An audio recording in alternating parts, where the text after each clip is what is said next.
சந்தோஷமா இருக்கிறீங்களா? அல்லேலூயா. ஒருவேளை நீங்க துக்கத்துல இருந்தா கூட உங்கள் துக்கத்தை சந்தோஷமாக மாற்றக்கூடியவர் ஒருவர் இருக்கிறார். அவர் பேர் கர்த்தராகிய இயேசு கிறிஸ்து. கரங்களை தட்டி கர்த்தரை மகிமைப்படுத்துவோம். Thank you Lord Jesus. ஒருவேளை வலியோட, வேதனையோட, வியாதியோட நீங்க வந்திருக்கலாம். உங்கள் வலியை நீக்குகிறவர், உங்கள் வேதனையை போக்குகின்றவர், உங்கள் வியாதியை நீக்கி உங்களுக்கு தெய்வீக சுகத்தை கொடுக்கின்றவர் கர்த்தராகிய இயேசு கிறிஸ்து. இன்றைய நாளிலும் கூட ஒரு சத்தியத்தை நாம் தியானிப்போம். நம்முடைய தேவன் குறைவுகளை நிறைவாக்குகின்ற தேவன். நாம் ஆராதிக்கின்ற இயேசு கிறிஸ்து குறைவுகளை நிறைவாக்குகின்ற தேவனாய் இருக்கிறார். எடுத்து வாசியுங்க. பிலிப்பியர் 4 அதிகாரம், பிலிப்பியர் 4 அதிகாரம் 19வது வசனத்தை வாசியுங்கள். பிலிப்பியர் 4:19.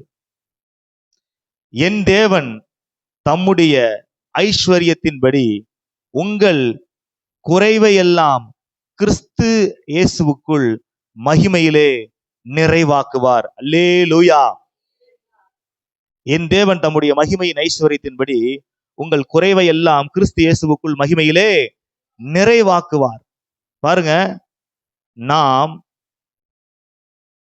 ஆராதிக்கின்ற தேவன் நம்முடைய குறைவுகளை எல்லாம் நிறைவாக்குகின்ற தேவனாக இருக்கின்றார். நம் தேவன் நம்முடைய வாழ்க்கையிலே காணப்படுகின்ற எல்லா குறைவுகளையும் நிறைவாக்கி நம்மை ஆசீர்வதிக்கின்ற ஆண்டவராக இருக்கின்றார். கவனிங்க, குறைவுகளை நிறைவாக்குகின்ற இயேசு கிறிஸ்துவை உங்களுடைய தேவனாக, தெய்வமாக நீங்கள் கொண்டிருக்கும் பொழுது உங்களுடைய வாழ்க்கையிலே காணப்படுகின்ற எல்லா குறைவுகளையும் இயேசு கிறிஸ்து நீக்க வல்லமை உள்ளவராக இருக்கிறார். பாருங்க, தேவன் சிருஷ்டிக்கும் போது பூமி ஒழுங்கின்மையும் வெறுமையுமாய் இருந்தது என்று நாம் பார்க்கிறோம். வெறுமையாய் இருந்த அந்த பூமியை இயற்கை வளங்களாலும் உயிரினங்களாலும் தேவன் நிறைத்தார். வெறுமையாய் இருந்ததை இயற்கை வளங்களாலும் உயிரினங்களாலும் நிறைத்தார். குறைவை நிறைவாக்குகின்ற தேவன் நாம் ஆராதிக்கின்ற தேவன். ஆபிரகாமினுடைய வாழ்க்கையிலே சந்ததி இல்லை, பிள்ளை இல்லை என்கிற ஒரு குறைவு இருந்தது.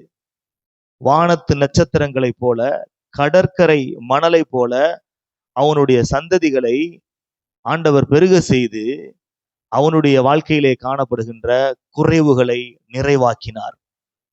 குறைவுகளை நிறைவாக்கினார்.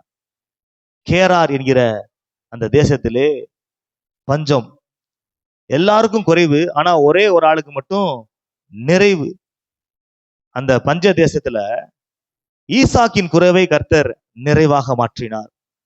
அந்த பஞ்சத்துல கூட அவன் ஐஸ்வர்யவானாகி வர வர விருத்தி அடைந்து மகா பெரியவனானான் என்று வசனம் சொல்கிறது. கர்த்தர் அந்த அளவுக்கு ஒரு தனி மனிதனுடைய வாழ்க்கையிலே பஞ்சத்திலே கூட அவன் வாழ்க்கையிலே காணப்படுகின்ற குறைவுகளை நிறைவாக்குகின்ற தேவனாக அவர் நேற்றும் இன்றும் என்றும் மாறாதவராகவே இருக்கிறார். இன்னைக்கும் உங்க வாழ்க்கையில காணப்படுகின்ற குறைவுகளை நிறைவாக்குகிறவராக அவர் இருக்கின்றார். யோசேப்பை கொண்டு எகிப்து தேசத்தின் குறைவுகளை கர்த்தர் நிறைவாக்கினார். அந்த பஞ்ச நாட்கள்ல கூட அவனை கொண்டு ஞானமாக செயல்பட வைத்து அந்த தேசத்தில் இருக்கிற எல்லா அந்த பஞ்ச நாட்கள்ல கூட ஒரு போஷிப்பு, பட்னி சாவு இல்லாம அநேக நாடுகளுக்கு, அநேக மக்களுக்கு தானியங்களை கொடுக்கக்கூடிய அளவுல அந்த குறைவுகளை எல்லாம் கர்த்தர் அந்த பஞ்ச நாட்களிலே நிறைவாக்குவதற்கு யோசேப்பை பயன்படுத்தினார். பாருங்க, அப்படியே வேதத்துல நம்ம படிச்சுக்கிட்டே பார்த்தோம் அப்படின்னா நிறைய குறைவுகளை கர்த்தர் நிறைவாக்கி கொண்டே இருக்கிறார். மோசையோட வாழ்க்கையில பாத்தீங்கன்னா ஒரு குறைவு இருந்துச்சு. என்ன குறைவு அப்படின்னா, அவனை தேவன் அழைக்கும் போது அவன் சொல்றான், நான் திக்குவாயும் மந்தனாவும் உடையவன். அவன்கிட்ட ஒரு குறை, என்ன குறை அப்படின்னா, என்ன குறைவு அப்படின்னா, திக்குவாய், மந்தனாவு, சரியா அவனால பேச முடியாது. பாருங்க, கர்த்தர் சொல்றாரு, நான் உன் வாயோடு இருந்து உனக்கு பேச வேண்டியது நான் உனக்கு போதிப்பேன் அப்படின்னு சொல்லிட்டு அவன் வாழ்க்கையில காணப்படுகின்ற குறைவையும் கர்த்தர் நிறைவாக மாற்றுகின்றார். பாபிலோன் தேசத்திலே ராஜாவின் சொப்பனத்திற்கு சகல சாஸ்திரிகளினாலும் சகல ஞானிகளினாலும் விளக்கம் கொடுக்க முடியல. வெளிப்பாட்டு குறைவு. பாருங்க, அந்த நேரத்துல தானியேலை கர்த்தர் 10 மடங்கு சமர்த்தனாக மாற்றி அந்த வெளிப்பாட்டு குறைவை நீக்குகின்றார். மறைபொருள்களை வெளிப்படுத்தி காட்டுகின்றார். அப்ப நம்முடைய தேவன் குறைவுகளை நிறைவாக மாற்றுகின்ற தேவனாக இருக்கிறார். பாருங்க, இயேசுவோட அந்த முதல் அற்புதமே குறைவுகளை நிறைவாக்குகின்ற அற்புதம் தான். கானாவூர்ல வெறும் தண்ணீரை திராட்சரசமாக மாற்றுகிறார். வெறும் தண்ணீரை திராட்சரசமாக மாற்றி அந்த கானாவூர் கல்யாணத்துல ஏற்பட்ட அந்த குறைவை நிறைவாக்குகின்றார். 5 அப்பம் 2 மீனை 5000த்திற்கும் மேற்பட்ட ஜனங்களுக்கு கொடுத்து அந்த குறைவை நிறைவாக்குகின்றார். உணவு இல்லை, சாப்பாடு இல்லை என்கிற அந்த குறைவையும் நிறைவாக்குகின்றார். எல்லாம் கரங்களை இவருக்கு சொல்லுவோம். நான் ஆராதிக்கின்ற என் தேவனாகிய இயேசு கிறிஸ்து என் குறைவுகளை எல்லாம் நிறைவாக்குகின்ற தேவன். கரங்களை தட்டி கர்த்தரை மகிமைப்படுத்துவோம். பாருங்க, யாருடைய குறைகளை கர்த்தர் நிறைவாக்குகின்றார் அப்படின்னு பார்க்கும் பொழுது என் வசனம் சொல்லுது, என் தேவன் தம்முடைய ஐஸ்வர்யத்தின்படி. அப்ப குறைவுகளை நிறைவாக்குகின்ற கர்த்தராகிய இயேசு கிறிஸ்துவை உங்களுடைய சொந்த இரட்சகராக, ஆண்டவராக, தெய்வமாக நீங்கள் கொண்டிருக்கும் பொழுது உங்களுடைய வாழ்க்கையிலே காணப்படுகின்ற குறைவுகளை எல்லாம் கர்த்தராகிய இயேசு கிறிஸ்து நிறைவாக்குகின்றவராக இருக்கின்றார். எடுத்து வாசிங்களேன். ரூத்து 2ஆம் அதிகாரம் 12வது வசனம். ரூத்து 2ஆம் அதிகாரம் 12வது வசனத்துல, உன் செய்கைக்கு தக்க பலனை கர்த்தர் உனக்கு கட்டளையிடுவாராக. உன் செய்கைக்கு தக்க பலனை கர்த்தர் உனக்கு கட்டளையிடுவாராக. இஸ்ரவேலின் தேவனாகிய கர்த்தருடைய செட்டைகளின் கீழ் அடைக்கலமாய் வந்த உனக்கு அவராலே நிறைவான பலன் கிடைப்பதாக என்றான். அல்லேலூயா. யாருக்கு நிறைவு, யாருக்கு குறைவு நீங்கி நிறைவு, யாருக்கு நிறைவான பலன் அப்படின்னா, இஸ்ரவேலின் தேவனாகிய கர்த்தருடைய செட்டைகளின் கீழே. நீங்க வந்திருக்கிற எல்லாருமே அப்படிதான் வந்திருக்கிறீங்க. உள்ள இருக்கிற எல்லாருடைய குறைவையும் கர்த்தர் நிறைவாக்குவார். ஏனென்றால் இஸ்ரவேலின் தேவனாகிய கர்த்தராகிய இயேசு கிறிஸ்துவினுடைய செட்டையின் கீழே நீங்கள் இப்பொழுது வந்திருக்கிறீர்கள். உங்களுக்கு நிறைவான பலன் நிச்சயமாகவே வரும். நிறைவான பலன் நிச்சயமாகவே வரும். பாருங்க, அந்த மோவாபிய தேசத்தை விட்டு நகோமியோடு ரூத்து புறப்பட்டு வரும் பொழுது ரூத்து சொல்றா, என்ன சொல்றா அப்படின்னா, ரூத் 1ஆம் அதிகாரம் 16வது வசனத்தை வாசிங்களேன். அதற்கு ரூத், நான் உம்மை பின்பற்றாமல் உம்மை விட்டு திரும்பி போவதை குறித்து என்னோட பேச வேண்டாம். நீர் போகும் இடத்திற்கு நானும் வருவேன், நீர் தங்கும் இடத்திலே நானும் தங்குவேன்.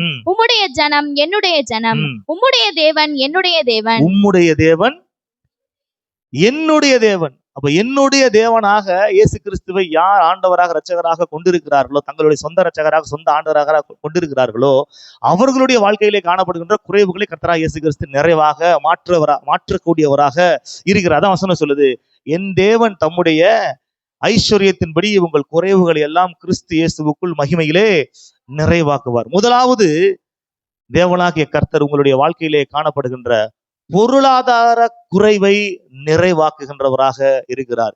எடுத்து வாசியுங்கள். 1 ராஜாக்கள்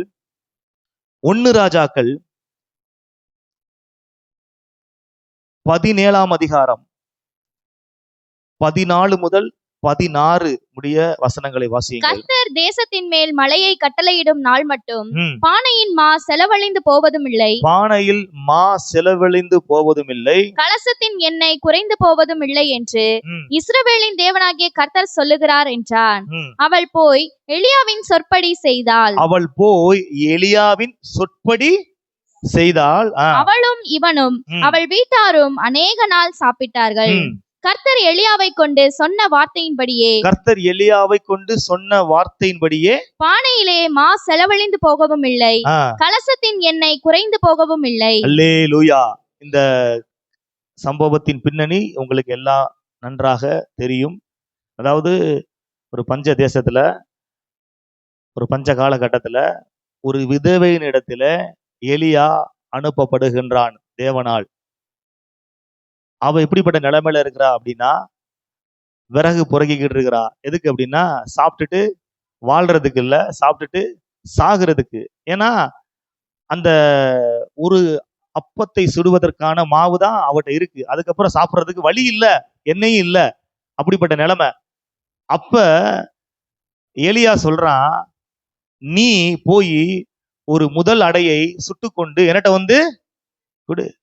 அந்த முதல் அப்பத்தை, முதல் அடை என்கிட்ட வந்து குடு அப்படின்னு சொல்லும் பொழுது வசனம் சொல்லுது, அந்த ஊழியக்காரனுடைய வார்த்தையின்படியே செய்தாள்.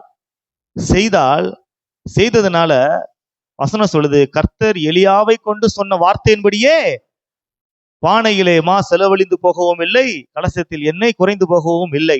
அப்ப இந்த பலிபீடத்துல இருந்து கர்த்தருடைய ஆசீர்வாதமான வார்த்தைகள், வாக்குத்தத்தனமான வார்த்தைகள் உங்களுக்கு அனுதினமும் வருகிறது. நிறைய வார்த்தைகளை நீங்க பைபிள் படிக்கும் போது நீங்க கேட்குறீங்க, பேசுறீங்க. ஆண்டவர் வந்து கொடுக்குறாரு. பாருங்க, மாசத்துக்கு மாசம் நம்ம சபையில வந்து வாக்குத்தத்த ஆராதனை நடக்குது, வாக்குத்தத்தங்கள் இங்கே போதிக்கப்படுகின்றது. ஆனா எல்லாருடைய வாழ்க்கையிலையும் அது நிறைவேறி இருக்குதா அப்படின்னா, யாரு வார்த்தைக்கு கீழ்ப்படுகிறாங்களோ அவங்களுடைய வாழ்க்கையில வாக்குத்தத்தம் நிறைவேறுது. வாரம் இங்க நல்ல ஆசீர்வாதமான பிரசங்கங்கள்லாம் பிரசங்கிக்கப்படுகிறது. ஆனா யார் அந்த முழுமையான ஆசீர்வாதத்தை பெற்றுக்கொள்றாங்க அப்படின்னா, யார் அந்த வார்த்தைய மனிதனுடைய வார்த்தையாக அல்லாமல் தேவனுடைய வார்த்தையாக ஏற்றுக்கொள்கிறார்களோ அவர்கள் தேவனால் அந்த ஆசீர்வாதங்களை பெற்றுக்கொள்கிறார்கள். ஆனால் மனிதனுடைய வார்த்தையாக பார்க்கிறவர்கள் அதை பெற்றுக்கொள்வதில்லை. மற்றவர்கள் பெற்றுக்கொள்கிறதை பார்க்கிறார்கள், மற்றவர்கள் சாட்சி சொல்கிறதை கேட்கிறார்கள், அவர்கள் சாட்சி சொல்வது இல்லை. ஏனென்றால் வார்த்தையை கேட்கிறாங்க, வார்த்தைக்கு என்ன பண்ணல, அவங்க கீழ்ப்படியவே இல்லை. வார்த்தைக்கு கீழ்ப்படியவே இல்லை. பாருங்க, எலியாவோட வார்த்தைக்கு அவள் அப்படியே கீழ்ப்படுகிறாள். ஒரு கேள்வி கூட கேட்கல. என்ன கொஞ்சம் தான் இருக்குது, பத்தாம போயிரும், சாப்பிடாம பட்னியா போயிருவோமே அப்படிலாம் எதுவுமே சொல்லவே இல்லை. வார்த்தைக்கு அப்படியே கீழ்ப்படுகின்றாள். அந்த பஞ்ச தேசத்திலே, பஞ்ச நாட்களிலே பானையிலே மாவு குறையவே இல்லை, எண்ணெயும் குறையவே இல்லை. நிறைவாய் கர்த்தர் அவர்களை ஆசீர்வதித்தார். பாருங்க, இந்த கானாவூர் கல்யாணத்திலே ஏற்பட்ட அந்த குறைவையும் கர்த்தர் இப்படிதான் நிறைவாக்குகின்றார். எப்படி அப்படின்னா, இயேசுவோட தாய் மரியாள் இந்த வேலைக்காரர்களிடத்துல என்ன சொல்கிறாள் என்றால், அவர் உங்களுக்கு என்ன சொல்கிறாரோ அதன்படி, வேற மறுபேச்சு பேசாத, அவர் உனக்கு என்ன சொல்றாரோ அதன்படி நீ செய், வேற எதிர்த்து பேசாத, ஏன் எதுக்கெல்லாம் கேள்வி கேட்காத, அவர் என்ன சொல்றாரோ அதை செய். பாருங்க, அவர் என்ன சொல்றாருன்னா, 6 கச்சாடிகளிலையும் தண்ணீரால் நிரப்ப சொல்றாரு. தேவையானது திராட்சை ரசம், அவர் தண்ணீரை நிரப்ப சொல்றாரு. என்னங்க தண்ணீரை நிரப்ப சொல்றாரு, தேவையானது திராட்சை ரசம் தானே அப்படின்னு அவங்க கேள்வி கேட்கவே இல்லை. சரி, நம்ம செய்ய போறாரு போல அப்படின்னு நினைச்சிட்டு இருந்திருப்பாங்க. அது மாத்திரம் கிடையாது, என்ன சொல்லிட்டாரு, டக்குன்னு அந்த தண்ணிய மோந்து நீங்க கொண்டு போய் பரிமாறுங்கன்றார். தண்ணியை கொண்டு போய் எப்படி திராட்சை ரசம் தேவைப்படுகின்ற இடத்துல பரிமாற முடியும்? ஆனா அவங்க ஏன் எதுக்குன்னு கேள்வி கேட்காம அப்படியே ஆண்டவருடைய வார்த்தைக்கு என்ன பண்றாங்க, கீழ்ப்படுகிறாங்க. தண்ணீர் திராட்சை ரசமாக மாறுகிறது. அப்ப எப்பொழுது அந்த குறைவு நிறைவானது காணா ஒரு கல்யாண வீட்டிலே அப்படின்னா, ஆண்டவருடைய வார்த்தைக்கு அப்படியே கீழ்ப்படியும் பொழுது குறைவு நிறைவானது. அப்படியே கீழ்ப்படியும் பொழுது. இயேசு கூட 5 அப்போ 2 மீனை வச்சு அற்புதம் செய்யும் பொழுது அங்க கிட்டத்தட்ட 5000 புருஷர்கள் இருந்தார்கள் அப்படின்னு சொல்றாங்க. கிட்டத்தட்ட 20,000த்துக்கு மேற்பட்ட ஜனங்கள் மொத்தமாக இருந்திருப்பாங்க அப்படின்னு சொல்லிட்டு வேத வல்லுநர்கள் சொல்றாங்க. அந்த அற்புதத்தை செய்யும் பொழுது கூட அந்த சீசர்களுடைய கீழ்ப்படிதல் இருந்தது. அவர் என்ன பண்றாரு, அப்பத்தை வாங்கி ஸ்தோத்திரம் பண்ணி அதை என்ன பண்றாருன்னா பிட்டு எல்லாத்துக்கும் கொடுங்கன்றார். 5 அப்பத்து 2 மீனை கொடுத்து எல்லாத்துக்கும் பிட்டு கொடுங்க, பிச்சு கொடுங்க அப்படின்னு எப்படி கொடுக்க முடியும்? அதெல்லாம் அவங்க கேட்கவே இல்லை. ஆண்டவர் சொல்லிட்டாரா, அப்படியே கொடுக்குறாங்க. பிச்சு என்ன பண்றாங்க, கொடுக்குறாங்க. கொடுத்தா எல்லாரும் சாப்பிட்டு திருப்தி அடைஞ்சாங்க.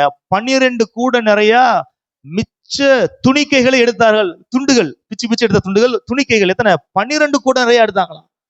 அப்போ அப்படியே பிளைண்டா ஆண்டவருடைய வார்த்தைக்கு கீழ்ப்படுகிறார்கள்.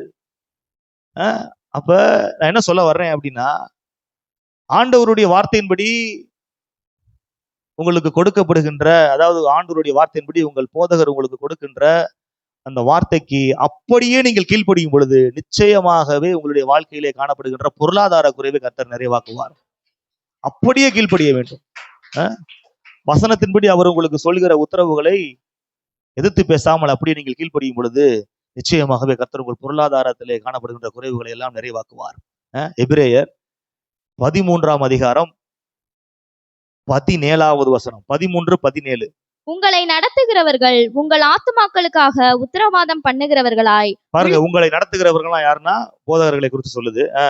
உங்கள் ஆத்துமாக்களுக்காக உத்தரவாதம் பண்ணுகிறவர்களாய் விழித்திருக்கிறவர்கள் ஆனபடியால்.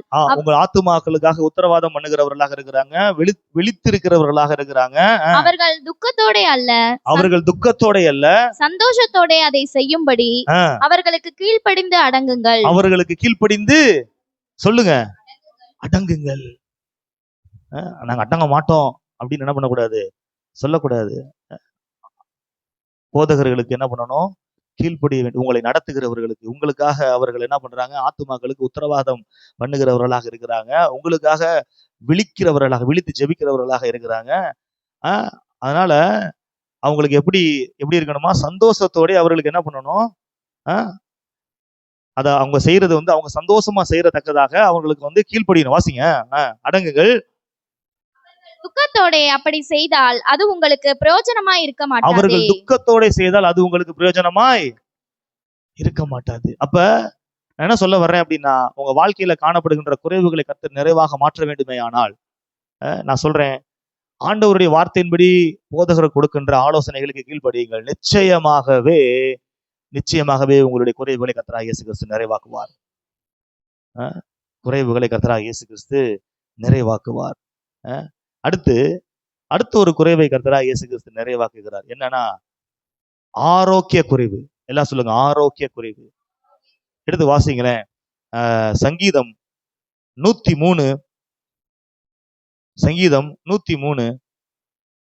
3 முதல் 5. அவர் உன் அக்கிரமங்களை எல்லாம் மன்னித்து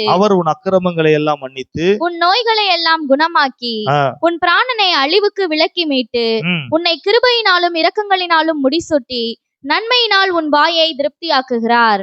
கழுகுக்கு சமானமாய் உன் வயது திரும்ப வாழ வயது போல் ஆகிறது. அல்லேலூயா. உன் அக்கிரமங்களை எல்லாம் மன்னித்து உன் நோய்களை எல்லாம் குணமாக்கி உன் பிராணனை அழிவுக்கு தப்புவிக்கிறார். உனக்கு கழுகுக்கு சமானமாய் உன் வாழ வயது போல உன் வயது ஆகுகிறது அப்படின்னு நம்ம பாக்குறோம். கவனிங்க, அப்ப அக்கிரமங்களை எல்லாம் மன்னித்து நோய்களை எல்லாம் குணமாக்குகின்றவர். அப்ப ஆரோக்கிய குறைவை கர்த்தராகிய இயேசு கிறிஸ்து நிறைவாக்குகின்றவராக இருக்கின்றார். பாருங்க, இந்த பெதஸ்தா குளத்தருகில 38 வருஷமா படுத்த படுக்கையா வாதியில இருக்கிற ஒரு மனுஷனை இயேசு கிறிஸ்து சுகமாக்கிட்டு அவனை கோயில்ல பார்த்துட்டு சொல்றாரு, ஆலயத்துல பார்த்து சொல்றாரு, அதிக கேடு உனக்கு வராதபடிக்கு இனிமே என்ன செய்யாத, பாவம் செய்யாத. அப்ப அவனுடைய அந்த வியாதிக்கான காரணம் பாவம். பாருங்க,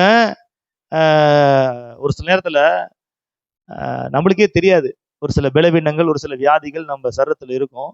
அதற்கு காரணம் பாவமாக கூட இருக்கும், ஏதாவது ஒரு பாவக்கட்டாக இருக்கும். இதெல்லாம் பாவமா, இதெல்லாம் தப்பா, இதெல்லாம் தவறா அப்படின்னு கூட நம்மளுக்கு தெரியாது. அந்த வசனத்தை கேட்கும் பொழுதுதான், வசனத்தின் வெளிச்சத்துல நீங்க பார்க்கும்போதுதான், இதெல்லாம் தப்போ, இதெல்லாம் பாவமோ, இதெல்லாம் அக்கிரமமோ அப்படின்னு உங்களுக்கு தெரிய ஆரம்பிக்கும். அதனால அந்த வார்த்தையை கேட்கும் பொழுது ஒரு மறுரூபம் உண்டாகும், மனசுல ஒரு தெளிவு உண்டாகும். அப்பொழுது நீங்க ஆண்டவர்கிட்ட மன்னிப்பு கேட்கும் பொழுது உங்கள் அக்கிரமங்களை கர்த்தர் மன்னித்து உங்கள் வியாதிகளை அவர் சுகமாக்குகின்றவராக இருக்கின்றார். அதான் வசனம் சொல்லுது, தன் பாவங்களை மறைக்கிறவன் வாழ்வடையான், அவைகளை அறிக்கை செய்து விட்டு விடுகிறவனோ இரக்கம் பெறுவான். பாருங்க, அநேகர் மாந்திரிக பிரச்சனைகள்ல வருவாங்க. மாந்திரிக பிரச்சனையில இருந்து விடுதலை வேணும் அப்படின்னு சொல்லிட்டு வருவாங்க. அவங்களுக்காண்டி ஜெபிப்போம். கட்டுகளோடையும் மறுபடியும் வரும்.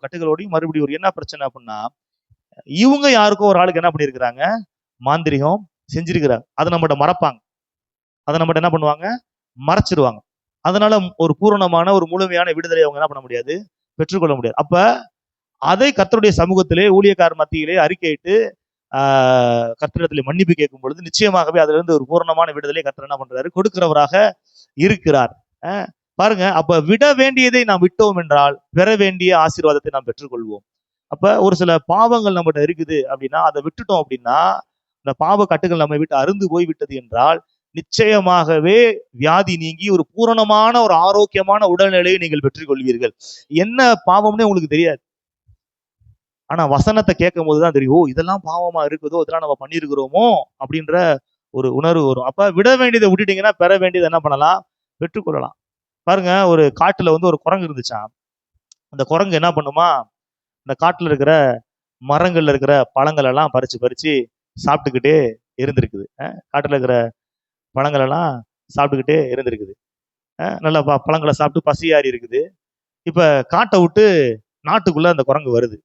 வரும்போது பாத்தீங்கன்னா ஒரு வீட்டுல பெரிய பெரிய பழங்கள் வச்சிருக்கிறாங்க. அந்த பழத்தை பார்த்தா ரொம்ப பெருசா இருக்குது. பெரிய பெரிய ஆப்பிள், பெரிய பெரிய ஆரஞ்சு அப்படி இருக்குது. இந்த குரங்குக்கு ரொம்ப அட்ராக்ஷன் ஆயிடுச்சு. விறுவிறுன்னு ஓடி போய் இந்த கையில ஒரு ஆப்பிளையும் இந்த கையில ஒரு ஆரஞ்சையும் வச்சுக்கிட்டு ஓடிடுச்சு. ஓடி காட்டுக்குள்ள ஓடிடுச்சு. காட்டுக்குள்ள ஓடிட்டு பாக்குது, ஆகா சூப்பரான ஒரு ஆரஞ்சு, சூப்பரான ஒரு ஆப்பிள் கிடைச்சிருச்சுடா அப்படின்னு சொல்லிட்டு கடிச்சு பாக்குது. கடிக்க முடியல. கடிக்க முடியல, என்னடா அப்படி இருக்குது அப்படின்னு சொல்லிட்டு பாக்குது. பார்த்தா அது உண்மையான ஆரஞ்சு ஆப்பிள் கிடையாது. அது மரத்தால செய்யப்பட்ட ஒரு ஆரஞ்சு, ஒரு ஆப்பிள் பெயிண்ட் அடிச்சு சும்மா அலங்காரத்தை கண்டு வச்சிருக்காங்க. அதை வாங்கி கையில வச்சுக்கிட்டு இருக்கு. இப்ப மத்த குரங்களும் அதை பாக்குது, பெரிய ஆப்பிள் வச்சிருக்கிற, பெரிய ஆரஞ்சு வச்சிருக்கிற, எனக்கு கொஞ்சம் கொடு அப்படின்னு. கொடுக்க மாட்டேன், நான் கொடுக்க மாட்டேன் அப்படின்னு சொல்லிட்டு கடிச்சு கடிச்சு பாக்குது. கடிக்க முடியல. பாருங்க, கொடுக்கவும் மாட்டேங்குது, கடிக்கவும் மாட்டேங்குது, அதுவும் சாப்பிட மாட்டேங்குது, யாருக்கும் கொடுக்க சாப்பிட முடியாது, வச்சுக்கிட்டே இருக்குது. பாருங்க, அதுக்கு ரொம்ப பசி எடுக்க ஆரம்பிச்சிருச்சு. கிறுகிறு தலையெல்லாம் சுத்த ஆரம்பிச்சிருச்சு. இப்ப இதை கீழே வச்சாதான் மத்த ஒரிஜினல் பழத்தை பிடுங்கி சாப்பிட முடியும். இப்போ ஒரிஜினல் பழம் சுத்தி இருக்குது. ஆனா இதை கீழே வைக்கிறதுக்கு அதுக்கு மனசு வரல, விடமாட்டேது. விடமாட்டேது. எப்படி பிடிச்சது? பசியும் தாங்க முடியல, விடவும் மாட்டேங்குது. கடைசியில பசி மயக்கத்துல சுருண்டு மயங்கி கீழே விழுந்துருச்சு. கீழே விழுந்தோட அந்த ஆப்பிள் அரைஞ்சு உருண்டு போயிருச்சு. அப்புறமேட்டு தெளிஞ்சு பாக்குது, அப்படின்னு சொல்லி அப்புறமேட்டு நல்ல பழத்தை எடுத்து சாப்பிட்டுச்சான். நல்ல பழத்தை எடுத்து சாப்பிட்டுச்சான்.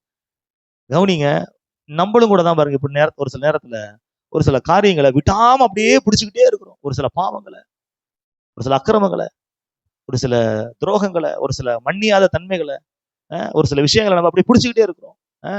பிடிச்சுக்கிட்டே இருக்கிறோம். அப்ப நம்ம விட வேண்டியதை விட்டோம்னா பெற வேண்டியது நிச்சயமா என்ன பண்ணுவோம்? பெற்றுக்கொள்வோம். அந்த பாவத்தை நம்ம விடணும். அந்த கெட்ட குணத்தை நம்ம விடணும். அந்த தவறான தொடர்பை நம்ம விடணும். அந்த மற்றவர்களை மன்னிக்காம இருக்கும் பாத்தீங்களா, அவங்கள மன்னிச்சு விடணும். விட்டுட்டோம் அப்படின்னா நிச்சயமாகவே அந்த தெய்வீக ஆரோக்கியம் என்கிற அந்த ஆசீர்வாதத்தை நீங்கள் ருசி பார்ப்பீர்கள். அந்த குறைவை கர்த்தர் நிறைவாக நிச்சயமாகவே மாற்றுவார். அப்ப இந்த பாவத்தை அக்கிரமத்தை மன்னிக்கிறவர் யாருன்னா, கர்த்தராகிய இயேசு கிறிஸ்து தான் பாவத்தையும் அக்கிரமங்களையும் மன்னிக்கின்றவர். அவர்கிட்ட வந்தீங்கன்னா உங்க அக்கிரமங்களையும் உங்க பாவங்களையும் மன்னித்து உங்கள் வியாதிகளை முற்றிலுமாக சுகமாக்கி அந்த ஆரோக்கிய குறைவை அவர் நிச்சயமாக நிறைவாக்குவார். அடுத்து சமாதான குறைவை கர்த்தராகிய இயேசு கிறிஸ்து நிறைவாக மாற்றுகின்றார். எடுத்து வாசிங்க, ஏசாயா 26ஆம் அதிகாரம் 3வது வசனம். உம்மை உறுதியாய் பற்றி கொண்ட மனதையுடையவன் உம்மையே நம்பி இருக்கிறபடியால் நீர் அவனை பூரண சமாதானத்துடன் காத்துக் கொள்வீர். பாருங்க, உம்மை உறுதியாய் பற்றி கொண்ட மனதையுடையவன் உம்மையே நம்பி இருக்கிறபடியால் நீர் அவனை பூரண சமாதானத்தோடு காத்துக்கொள்வீர். அப்ப பூரண சமாதானத்தை கர்த்தராகிய இயேசு கிறிஸ்து தருகின்றார். இயேசு சொல்றாரு, யோவான் 14ஆம் அதிகாரம் 27வது வசனத்தை வாசிங்க. யோவான் 14:27. சமாதானத்தை உங்களுக்கு வைத்து போகிறேன், என்னுடைய சமாதானத்தையே உங்களுக்கு கொடுக்கிறேன். பாருங்க, என்னுடைய சமாதானத்தை உங்களுக்கு கொடுக்கிறேன்னு சொல்றாரு. உலகம் கொடுக்கிற பிரகாரம் நான் உங்களுக்கு கொடுக்கிறது. அப்ப உலகம் ஒரு சமாதானத்தை என்ன பண்ணுது? கொடுக்குது. பாருங்க, அது எப்படி சமாதானம் அப்படின்னா, மனசு கவலையா இருக்கும்போது டிவி பார்த்தா ஒரு சமாதானம், ஒரு பாட்டு கேட்டா ஒரு சமாதானம், 4 பேர்கிட்ட போய் பேசணும்னா ஒரு சமாதானம். அது நிரந்தரமானதா நிலையானதா அப்படின்னு கேட்டா கிடையாது. ஆனா இயேசு கொடுக்குற சமாதானம் நிரந்தரமானது, நிலையானது. அது உலகம் கொடுக்க முடியாத ஒரு சமாதானத்தை இயேசு கொடுக்குறாரு. அந்த சமாதானத்தை யாராலும் என்ன பண்ண முடியாது? எடுக்கவே முடியாது. எடுக்க முடியாத, யாருமே எந்த மனுஷனுமே கொடுக்க முடியாத சமாதானத்தை கர்த்தராகிய இயேசு கிறிஸ்து கொடுக்கிறவராக இருக்கிறார். வாசிங்க. இருதயம் கலங்காமலும் பயப்படாமலும் இருப்பதாக. பாருங்க, நம்ம அந்த சமாதானத்தை பெற்றுட்டோம் அப்படின்னா, தேவரகமான தெய்வீக இயேசு கொடுக்கிற சமாதானத்தை பெற்றுட்டோம் அப்படின்னா, நம்ம இருதயம் கலங்காது, பயப்படாது, புயலின் மத்தியிலும் அமைதியாக மனரம்யமாக இருக்கக்கூடிய ஒரு நிலைமைக்கு பேரு தான் தேவ சமாதானம். இந்த தேவ சமாதானம் இயேசுவோட வாழ்க்கையில காணப்பட்டுச்சு. சீசர்கள்லாம் படகுல போய்கிட்டு இருக்கிறாங்க, இயேசு அந்த படகுல இருக்கிறாரு. கடல் கொந்தளிக்குது, காற்று அப்படியே அலக்கழிக்குது படக. எல்லாரும் பதறாங்க, கதறாங்க. ஆனா இயேசு மட்டும் தலையணையை வைத்து தூங்கி கொண்டிருக்கின்றார். ஏனென்றால் அவருக்குள்ளே இருந்தது தேவ சமாதானம். அந்த சமாதானத்தை ஆண்டவர் நம்மளுக்கு கொடுக்கிறவராக இருக்கிறார். பவுலையும் சீலாவையும் கட்டி போட்டு தொழுவத்துல அடிச்சு கையங்காலையும் கட்டி வச்சிருக்கிறாங்க. அந்த வேதனையின் மத்தியிலையும் கர்த்தரை துதித்து பாடுகிறார்கள். எப்படி துதிக்க முடியுது அப்படின்னா, தேவ சமாதானம் அவனுக்குள்ள இருந்துச்சு. தேவ சமாதானம் அவனுக்குள்ள இருந்துச்சு. ஏரோது யூதர்களை பிரியப்படுத்துறதற்காக பேதுருவை கொலை செய்யணும் அப்படின்னு சொல்லிட்டு திட்டம் போட்டு சிறையில வச்சிருக்கிறான். அடுத்த நாள் காலையில அவனை வெளியில கொண்டு வந்து அவனுக்கு ஏதோ தண்டனை கொடுக்க போறாங்கன்னு தெரிஞ்சும் அவன் நிம்மதியா தூங்கிக்கிட்டு இருக்கிறான். எப்படி தூங்க முடியுதுன்னா அவனுக்குள்ள இருந்தது தேவ சமாதானம். தேவ சமாதானம். இப்ப தேவ சமாதானத்தை இயேசு யாருக்கு கொடுக்குறாரு? இயேசு தான் கொடுக்குறாருன்னு தெரியும். தேவ சமாதானத்தை இயேசு தான் என்ன பண்றாரு? கொடுக்குறாரு. யாருக்கு கொடுக்குறாருன்னா சீஷர்களுக்கு கொடுக்குறாரு. யாரு கொடுக்குறாரு சொல்லுங்க? சீஷர்களுக்கு கொடுக்குறாரு. சீஷருக்கு தான் சொல்றாரு, என்னுடைய சமாதானத்தை உங்களுக்கு கொடுக்குறேன். நீங்க இயேசுவோட சீஷர்களா மாறிட்டீங்கன்னா நீங்க தேவ சமாதானத்தை பெற்றுக்கொள்ளலாம். பாருங்க, எடுத்து வாசிங்களேன். தேவ சமாதானம் எப்படி நம்மள ஆளுகை செய்யும், நம்மளுக்குள்ள எப்படி வரும் அப்படின்னா 2 பேதுரு 1ஆம் அதிகாரம் 2வது வசனம்.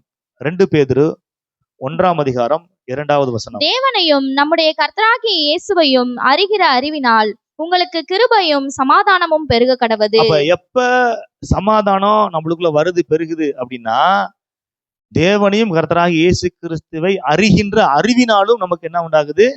சமாதானம் வருது, சமாதானம் பெருகுது அப்படின்னு. சீசர்கள் வந்து இயேசு கிறிஸ்துவை நன்றாக அறிஞ்சவங்களாக இருந்தாங்க. பாருங்க, இயேசு கேட்கிறாரு, மக்கள்லாம் என்ன யாருன்னு சொல்றாங்க அப்படின்னு சொல்லும் பொழுது பேதுரு சொல்றான், நீர் ஜீவனுள்ள தேவனுடைய குமாரனாகிய கிறிஸ்து. பேதுரு நன்றாக அறிந்திருந்தான், அதனால தேவ சமாதானத்தை அவன் பெற்றவனாக இருந்தான். அந்திரேயா சொல்றான், பேதுருட்ட சொல்றான், மெசியாவை நாங்கள் கண்டோம்.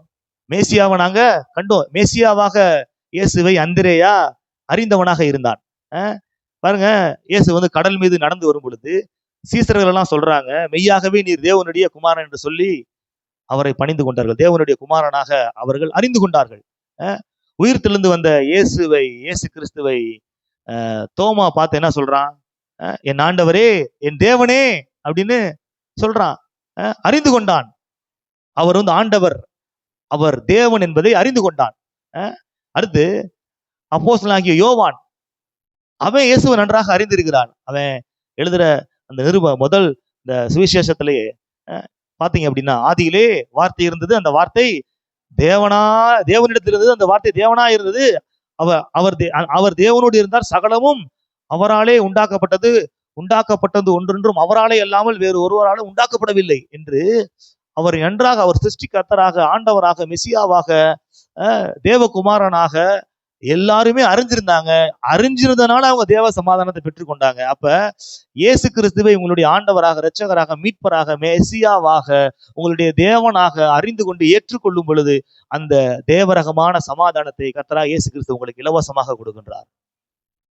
மற்ற எந்த வகையிலும் அந்த சமாதானத்தை நாம ருசி பார்க்க முடியாது.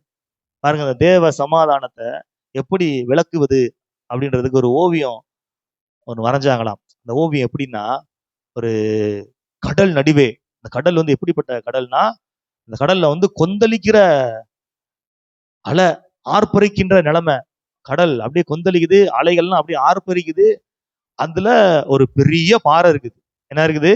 ஒரு பெரிய பாறை இருக்குது. அந்த பாறை மேல அலை அடிச்சுக்கிட்டே இருக்குது. ஆனா அந்த பாறைக்கு மேல கூடாரம் போட்டது போல ஒரு கற்களினால ஒரு அமைப்பு இருக்குது. அந்த கூடாரத்துக்குள்ள, கூடாரம் கிடையாது, கூடாரம் போட்டது போல ஒரு மேற்கூடாரம் போட்டாது போல இருக்குது. அதுக்குள்ள ஒரு பறவை குடியிருக்குதான். பாருங்க, வெளியில வந்து பெரிய சுத்தி என்ன இருக்குது? கடல், சமுத்திரம் இருக்குது. அலை வந்து அந்த பாறை மேல மோதிக்கிட்டே இருக்குது, காத்தடிக்குது. ஆனா அந்த அந்த கூடாரம் போல போடப்பட்ட அந்த அந்த அந்த கற்குகைக்குள்ளே இருக்கக்கூடிய அந்த பறவைக்கு எந்த காத்தும் உள்ள போகல, புயல் காத்து உள்ள போகல, எந்த விதமான தண்ணியும் என்ன பண்ணல, உள்ள போகல, எந்த சத்தமும் கேட்கல, அது சமாதானமா உள்ள இருக்குதான். இதுதான் தேவ சமாதானம் அப்படின்னு சொல்லிட்டு ஒரு படம் வரைஞ்சி வச்சிருந்தாங்களாம். பாருங்க, இந்த உலகத்துல அப்படிதான் நம்ம இருக்கிறோம். இந்த உலகம் முழுவதும் புல்லாங்கனுக்குள் கொட்டி கிடக்கிறது. உலகத்துல வந்து இந்த மாதிரி மோசமான சூழ்நிலை இருக்கிறது, பிரச்சனைகள் இருக்குது, போராட்டங்கள் இருக்கிறது, எதிர்ப்புகள் இருக்கிறது, எல்லா விதமான வீழ்ச்சிகள் இருக்குது, எல்லா விதமான சமாதான குறைவுகளை ஏற்படுத்தக்கூடிய சூழ்நிலை இருக்குது. அதன் மத்தியிலையும் கண்மலையின் இடுக்குள்ளே இருக்கக்கூடிய ஒரு நிலைமை, அந்த உலகத்தினால் உண்டாக்கக்கூடிய அந்த பாதிப்பினால் சேதமாக்கப்படாத ஒரு நிலைமையில இருக்கிற ஒரு நிலைமை இருக்கு பாத்தீங்களா? அதுக்கு பேர் தான் தேவ சமாதானம். அதை கர்த்தராகிய இயேசு கிறிஸ்து நமக்கு கொடுக்கிறவராக கொடுக்கிறார். அந்த தேவ சமாதானத்தை கர்த்தராகிய இயேசு கிறிஸ்து நமக்கு கொடுக்கிறவராக இருக்கிறார். அடுத்து 4வது, அன்பு குறைவை அவர் நிறைவாக்குவார். என்ன குறைவை நிறைவாக்குவார்? அன்பு குறைவை நிறைவாக்குவார். எடுத்து வாசிங்க, ரோமர் 5ஆம் அதிகாரம் 5வது வசனம். ரோமர் 5ஆம் அதிகாரம் 5வது வசனத்தை வாசிங்க. மேலும் நமக்கு அருளப்பட்ட பரிசுத்த ஆவியினாலே தேவ அன்பு நம்முடைய இருதயங்களில் ஊற்றப்பட்டிருக்கிறபடியால் அந்த நம்பிக்கை நம்மை வெட்கப்படுத்தாது. மேலும் நமக்கு அருளப்பட்ட பரிசுத்த ஆவியினாலே தேவ அன்பு நம் இருதயத்திலே ஊற்றப்பட்டபடியினால் அந்த நம்பிக்கை நம்மை வெட்கப்படுத்த. அப்ப ஒரு மனிதனுடைய வாழ்க்கையிலே அன்பிலே குறைவு இருக்கின்றது என்றால் அவனுடைய குடும்பம் சமாதானமா இருக்காது, சந்தோஷமா இருக்காது, நிறைவா இருக்காது. அவன் வாழ்க்கையில வளர்ச்சியை பார்க்க முடியாது. எப்பயுமே சண்டையும் சச்சரவும் கலகமுமே இருந்துகிட்டே இருந்துச்சு அப்படின்னா எப்படி சமாதானம் இருக்க முடியும்? எப்படி வாழ்க்கை தரம் எப்படி முன்னேறும்? எப்படி வாழ்க்கை தரம் உயரும்? அப்ப அன்பு ரொம்ப அவசியமா இருக்குது. இந்த அன்பு குறைவை நிறைவாக்குகின்றவர் கர்த்தராகிய இயேசு கிறிஸ்து. எடுத்து வாசிங்களேன். ரோமர் 13ஆம் அதிகாரம் 8-9. ரோமர் 13ஆம் அதிகாரம் 8-9. ஒருவரிடத்தில் ஒருவர் அன்பு கூறுகிற கடனை அல்லாமல் மற்றொன்றிலும் ஒருவனுக்கும் கடன்படாதிருங்கள். பிறனிடத்தில் அன்பு கூறுகிறவன் நியாய பிரமாணத்தை நிறைவேற்றுகிறான். பிறரிடத்தில் அன்பு கூறுகிறவன் நியாய பிரமாணத்தை நிறைவேற்றுகிறான். எப்படி என்றால், விபச்சாரம் செய்யாதிருப்பாயாக, கொலை செய்யாதிருப்பாயாக, களவு செய்யாதிருப்பாயாக, பொய் சாட்சி சொல்லாதிருப்பாயாக, இச்சியாதிருப்பாயாக என்கிற இந்த கற்பனைகளும் வேற எந்த கற்பனையும் உன்னிடத்தில் நீ அன்பு கூறுகிறது போல பிறனிடத்திலும் அன்பு கூறுவாயாக என்கிற ஒரே வார்த்தையிலே தொகையாய் அடங்கி இருக்கிறது. பாருங்க, பழைய ஏற்பாட்டுல சொல்லப்பட்ட எல்லா கற்பனைகளும் எங்க அடங்கியிருக்கு அப்படின்னா அன்புல அடங்கியிருக்குது. உன்னிடத்தில் அன்பு கூறுகிறது போல பிறரிடத்திலும் அன்பு கூறுவாயாக என்கிற ஒரே வார்த்தையின் தொகையில எல்லாமே அடங்கியிருக்குது. பாருங்க, அன்பு பெருகும் பொழுது பாவ செயல்கள் உலகத்திலே குறைய ஆரம்பிக்கும். அன்பு இல்லாமல் போனால் அக்கிரமம் அதிகமாக ஆரம்பிக்கும் இந்த உலகத்துல. அப்ப கொலை செய்யாதிருப்பாயாக என்கிற கட்டளையை நீங்கள் கடைபிடிக்க வேண்டும் என்கிற வைராக்கியத்தினால் உங்கள் பிள்ளைகளை நீங்கள் கொலை செய்யாமல் இருக்கிறீர்களா, அல்லது அன்பினால் கொலை செய்யாமல் இருக்கிறீர்களா? அப்ப அன்பு மிகுதியாகும் பொழுது கட்டளையை நீங்க கடைபிடிக்கிறவர்களாக மாறிடுறீங்க. அப்படிதானே? களவு செய்யாதிருப்பாயாக என்கிற கட்டளையை கடைபிடிக்க வேண்டும், திருடக்கூடாது என்கிற அந்த கட்டளையை கடைபிடிக்க வேண்டும், பழைய ஏற்பாட்டில் சொல்லப்பட்ட கட்டளை கடைபிடிக்க வேண்டும் என்கிற அந்த கட்டளையை கடைபிடிக்க வேண்டும் என்கிற வைராக்கியத்தினால் உங்கள் வீட்டுல திருடாம இருக்கிறீங்களா, இல்ல உங்க வீட்டுல இருக்கிற எல்லாரையும் நேசிக்கிறதுனால திருடாம இருக்கிறீங்களா? சொல்லுங்க. நேசிக்கிறதுனால. அப்ப அன்பு அதிகமாகும் பொழுது அக்கிரமம் குறைய ஆரம்பிக்கும். அன்பு தனியும் பொழுது அக்கிரமம் மிகுதியாக ஆரம்பிக்கும். அப்ப இந்த அன்பு குறைவு, இந்த குடும்பத்துல குழப்பங்கள், குடும்பத்துல தவறான தொடர்பு, குடும்பத்துல சரியான ஒரு அன்பு இல்ல, பெற்றோர்கள் பிள்ளைகளை சரியா நேசிக்கிறது இல்லை, பிள்ளைகள் பெற்றோர்களை நேசிக்கிறது, கணவன் மனைவி நேசிக்கிறது இல்லை, மனைவி கணவன் நேசிக்கிறது இல்லை, சரியான நேசம் இல்லை, பாசம் இல்லை, எல்லாருமே ஒரு வெறுப்பு, கசப்பு, மன்னியாத தன்மை, இப்படியே இருக்கக்கூடிய அந்த நிலைமை. இதனால ஒரு ஒரு வாழ்க்கையே கசந்து போன ஒரு வாழ்க்கை. பாருங்க, யாராச்சும் எனக்கு ஆதரவா இருக்கிறாங்க, யாராச்சும் எனக்கு அரவணைக்கு இருக்கிறாங்க, யாராச்சும் என்னை ஏற்றுக்கொள்றதுக்கு இருக்கிறாங்க அப்படின்னா ஒரு சந்தோஷம், ஒரு சமாதானம் இருக்கும். யாருமே இல்லை அப்படின்றப்ப ஒரு வெறுமை, ஒரு விரக்தி, அன்பு செய்யறதுக்கு யாருமே இல்லை அப்படின்னா அந்த மனுஷன் செத்துருவான். பார்த்திருக்கீங்களா? நிறைய பேர் இந்த சூசைட் பண்றவங்க அவங்கலாம், அவங்களுக்கு சப்போர்ட்டா யாருமே இல்லை, அவங்களுக்கு ஆதரவா யாருமே இல்லை, அவங்களுக்கு சரி பார்த்துக்கலாம், சரி பண்ணிடலாம் அப்படின்னு சொல்றதுக்கு ஆதரவா யாருமே இல்லை, அன்பு இல்லை. அவங்க தனிமைப்படுத்தப்படும் பொழுது அவங்க அந்த அந்த அந்த அந்த தவறான முடிவை எடுக்கிறாங்க. அப்ப எல்லாத்துக்கும் காரணம் என்ன அப்படின்னா அன்பு இல்லாமை. இந்த அன்பு குறைவை நிறைவாக்குகின்றவர் கர்த்தராகிய இயேசு கிறிஸ்து. வசனம் சொல்லுது, மேலும் நமக்கு அருளப்பட்ட பரிசுத்த ஆவியினாலே தேவ அன்பு நம் இருதயத்திலே ஊற்றப்பட்டிருக்கிறது. பாருங்க, எல்லாரையும் நேசிக்கணும், எல்லாரையும் அன்பு செய்யணும். பாருங்க, ஃபர்ஸ்ட் நம்ம தேவனிடத்துல அதிகமாக அன்பு கொண்டால்தான் நாம் மற்றவர்களை நேசிக்க முடியும். உன் தேவனாகிய கர்த்தரிடத்தில் முழு இருதயத்தோடும், முழு உள்ளத்தோடும், முழு பலத்தோடும், முழு ஆன்மாவோடும் அன்பு கூறுவாயாக அப்படின்னு சொல்லிட்டு தான் உன்னிடத்தில் அன்பு கூறுகிறது கூட பிறரிடத்திலும் அன்பு கூறுவாயாக அப்படின்ற கற்பனை வருது. அப்ப தேவனிடத்துல நீங்க அன்பு கூர்ந்தாதான் மற்றவங்களை நேசிக்க முடியும். நீங்க தேவனை நேசிக்காம நீங்க ஜெபிக்க கூட முடியாது. நீங்க தேவனை நேசிக்காம நீங்க பைபிள் படிக்க முடியாது. நீங்க தேவனை நேசிக்காம மற்றவர்களை நேசிக்கவே முடியாது. அப்ப இயேசுவே உங்களுடைய அன்பை இருதயத்துல ஊற்றுங்க ஆண்டவரே. அந்த அன்பு நம்மளை நிறைச்சிச்சுன்னா நம்மளுடைய சுபாவம் மாற ஆரம்பிச்சிடும், நம்ம கேரக்டர் மாற ஆரம்பிச்சிடும். நீங்க சொல்லாமலே எல்லா காரியங்களும் நல்லபடியா செய்ய ஆரம்பிச்சிருவீங்க. சொல்லி சொல்லி செய்யற மாதிரி நிலவர படி படி படி பைபிள் படி, ஜெபம் பண்ணு, பைபிள் படி, ஜெபம் பண்ணு. ஆனா அன்பு நிறைஞ்சிருச்சு அப்படின்னா ஆட்டோமேட்டிக்கா ஆண்டவரை தேட ஆரம்பிச்சிருவோம், ஆட்டோமேட்டிக்கா பைபிளை படிக்க ஆரம்பிச்சிருவோம். அப்ப எது குறைவு இருக்குது? எனக்குள்ள அன்பு குறைவு இருக்குது. அப்ப அன்பு குறைவை நிறைவாக்குகிறவர் கர்த்தராகிய இயேசு கிறிஸ்துவாக இருக்கின்றார். பாருங்க, சக மனிதர்களை நேசிக்க வேண்டும். பாருங்க, ஒரு புதுசா ஒரு அப்பா வந்து ஒரு கார் வாங்கியிருக்கிறாரு. கார் வாங்கி அழகா வெளியில நிப்பாட்டி இருக்கிறாரு. காமிக்கிறாரு, தன்னுடைய மனைவிட்ட காமிக்கிறாரு, தன்னுடைய குட்டி பையன்கிட்ட காமிக்கிறாரு. காமிச்சிட்டு அவர் உள்ள போயிட்டாரு. அந்த குட்டி பையன் என்ன பண்ணிட்டான், விறுவிறுன்னு போய் மார்க்கர் எடுத்துட்டு போய் கார்ல ஏதோ எழுதிட்டான். கிறுக்கிட்டு இருக்கிறான். அவங்க அப்பா உள்ள இருந்து பாக்குறாரு. பார்த்தோன்னு அவருக்கு பயங்கர கோவம். புது காரை வாங்கிட்டு வந்திருக்கிறேன், மார்க்கரை வச்சு கிறுக்கிட்டேன்னு சொல்லிட்டு விறுவிறுன்னு பாருங்க, அவரு என்ன பண்ணிட்டு இருந்தாருன்னா, ரூம்ல செவுத்துல ஆணி அடிச்சுக்கிட்டு இருந்தார் சுத்தியில வச்சு.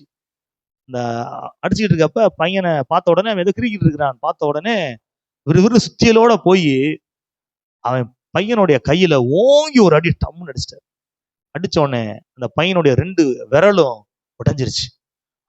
ஆணு கத்தி உருள்றான். உடனே அவங்க அம்மா ஓடி வர்றாங்க.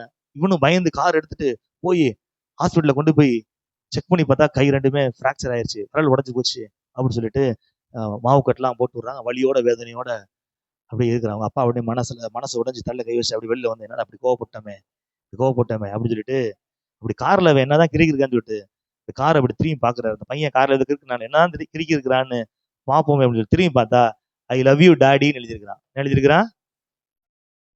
ஐ லவ் யூ டாடி. தன்னுடைய நேசத்தை, தன்னுடைய பாசத்தை அந்த கார்ல எழுதியிருக்கிறான். அந்த கார் அவனுக்கு பெருசா தெரியல, அவங்க அப்பாவோட அன்பு பெருசா தெரிஞ்சிருக்குது.